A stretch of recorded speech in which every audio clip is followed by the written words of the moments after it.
என் பேர் அரு. நான் வந்து புக் பண்ணது இந்த வீக்கில் ஏர்லியர் திஸ் வீக் பண்ணேன். ஆனால் கேன்சலேஷன் இது வரைக்கும் வரல. இது வரைக்கும் கேன்சலேஷன் ஒன்றுமே சொல்லல. டைம் மட்டும் மாறி இருக்கு. ப்ளஸ் அங்கே ஒரு கிளியர் அப்டேட்டும் யாரும் கொடுக்கறதுக்கு தயாராகவும் இல்லை. ஏன்னா அவங்கள்ட்டையும் இல்லை, அங்கே கவுண்டரில் இருக்கிறவங்கள்ட்டையும் ஒரு அப்டேட்டும் இல்லை. அதுவும் போக இனிமேல் ஃப்ளைட் உண்மையிலே வருமா, ஏன்னா பைலட்டும் இருக்கிற மாதிரியே தெரியல. ஸோ அதனால் உண்மையிலே ஃப்ளைட்டு கிளம்புமா தெரியல. எனக்கு இன்றைக்கே ரிட்டர்ன் வேறு இருக்குது.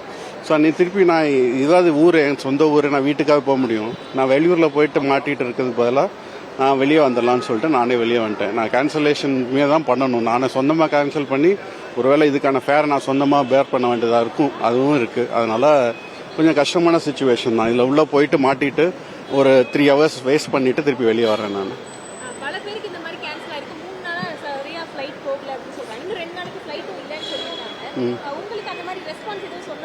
ரெஸ்பான்ஸே இல்லை சுத்தமாக. ஏன்னா எங்களுக்கு முன்னாடி 24 hours வெயிட் பண்ணி உள்ளே இருக்கிறவங்கலாம் ரொம்ப டென்ஷனில் இருக்காங்க.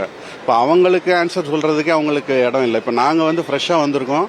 ஆனால் எங்களுக்கு இந்த கேட்டுக்கு வாங்கலாம் சொல்லிட்டாங்க. ஆனால் அங்கே போனால் ஒரு ரெஸ்பான்ஸும் இல்லை.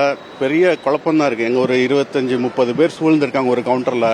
அவங்க சொல்கிறதுக்கும் அவங்கள்ட்ட ஆன்சர் இல்லை. அவங்ககிட்ட உண்மையில கவுண்டரில் இருக்கவங்ககிட்ட ஒரு ஆன்சரும் இல்லை. நம்ம போயிட்டு நின்றுட்டே இருக்க வேண்டியதாக இருக்குது. அங்கே நிறைய பேர் தான் சின்ன குழந்தைங்கள்லாம் வச்சுக்கிட்டு 24 ஹவர்ஸ்க்கு மேலே ஏர்போர்ட்லேயே காத்திருந்தவங்களாம் இருக்காங்க. இப்போ நாங்களே எங்கள் ஃப்ளைட்டு ரெடி ஆனாலும் கூட எங்களுக்கு முன்னாடி வந்தவங்க வந்துட்டு அதே டெஸ்டினேஷன் போகிறவங்க பல பேர் வெயிட் பண்ணிட்டு இருக்காங்க. இப்போ அவங்கள அனுப்புவாங்களா எங்களை அனுப்புவாங்களான்னு ஒரு கிளாரிட்டி இல்லை. இப்போ சார் வந்து எனக்கு அதே டெஸ்டினேஷன் தான், ஆனால் எனக்கு 2 hours முன்னாடி உள்ள ஃப்ளைட்டு. இப்போ அவருக்கும் ஆன்சர் இல்லை, எனக்கும் ஆன்சர் இல்லை. இப்போ யாரை முதல்ல அனுப்புவாங்க, யாரை பதில் சொல்றதுக்கும் ஆள் இல்லை. ரொம்ப கஷ்டமான நிலைமையில தான் இருக்கும். திரும்பி போகும்போதும் வரும்போதும் செக் பண்றாங்க, போகும்போதும் செக் பண்றாங்க. அங்க ஒரே வந்து அடிதடியில தான் நின்றுட்டு இருக்கு. இதுக்கு வந்து ஏதாவது ஒரு முயற்சி பண்ணணும். ரெஸ்பான்ஸ் சுத்தமாவே இல்லை, ரெஸ்பான்சிபிலிட்டியே இல்லை. உள்ள போறதே எனக்கு தெரிஞ்சு இவங்க ஸ்டாப் பண்றது பெட்டர். ஏன்னா அங்க உள்ள போய் எல்லாம் கிரௌடு தான் கூட்டிகிட்டே இருக்க ஒழிய அங்க ரெஸ்பான்ஸே ஒண்ணுமே இல்லை. ஃபிளைட்ஸும் ரெடியா இல்லை டிபார்ட் ஆகிறதுக்கு. போர்டில் டிஸ்பிளே இல்லை. இப்போ என் ஃபிளைட்லாம் போர்ட்லயே இல்லை. என் ஃபிளைட் நம்பர் வந்து போர்ட்லயே இல்லை.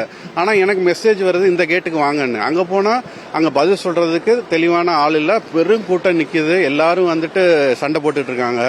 அவங்களுக்கும் ஆன்சர் இல்லை. ஸோ பேசிக்காக அங்கே இருக்கிறவங்க ஹெல்ப்லெஸ் இருக்காங்க. அவங்க ஓப்பனாக சொல்றாங்க ஐ எம் ஹெல்ப்லெஸ் அப்படின்னு சொல்லிட்டாரு.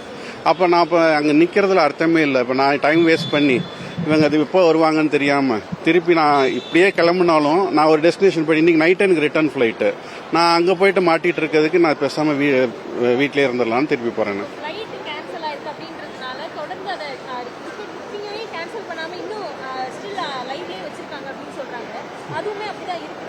இப்போ எங்களுக்கு கேன்சலேஷன் ஒன்றுமே வரல. இப்போ நான் வந்து கடைசி அப்டேட் வந்து 9 o'clock டிபார்ச்சர்னு வந்துச்சு. ரைட்டா, 9 o'clock அப்டேட் டிபார்ச்சர்னா இப்போ 9:30 ஆச்சு. நான் இதை கடைசியாக செக் பண்ண வரைக்கும் ஒரு அப்டேட்டும் இல்லை. ஸோ அதனால அப்டேட்டே இல்லாத நிலைமையில தான் நாங்கள் இருக்கிறோம். கேன்சலும் இல்லை, ரீஸ்கெடியூலும் இல்லை. இது அதான் முதல்ல 8 மணி ஃப்ளைட்டு 9 மணிக்கு மாற்றினாங்க. இப்போ 9:30 போகுது. இது வரைக்கும் ஒரு அப்டேட்டும் இல்லை. பெரிய கிரௌட் இருக்குது. ஒரு பெரிய கியூ வெளியில வர்றதுக்கு காத்துக்கிட்டு இருக்காங்க. வெளியில வர்றதுக்கும் அவங்க என்ட்ரி போட்டு 2 இடத்துல என்ட்ரி போட்டு தான் வர வேண்டியதா இருக்கு. ஸோ அந்த ப்ராசஸ் வந்து செக்யூரிட்டி ப்ராசஸ். அது வந்து அவங்களோடது, அதை நம்ம மாற்ற முடியாது. ஆனால் அது வந்து ஒரு ரிஜிஸ்டரில் எழுதி தான் கையெழுத்து போட்டு தான் வெளில வரணும். ஸோ அப்போ அதுக்கு வந்துட்டு ஒரு பெரிய ப்ராசஸ். ஸோ மக்களுக்கு பொதுவாக இங்கே வந்துட்டு கஷ்டம்தான். அதுதான் சொல்றேன்.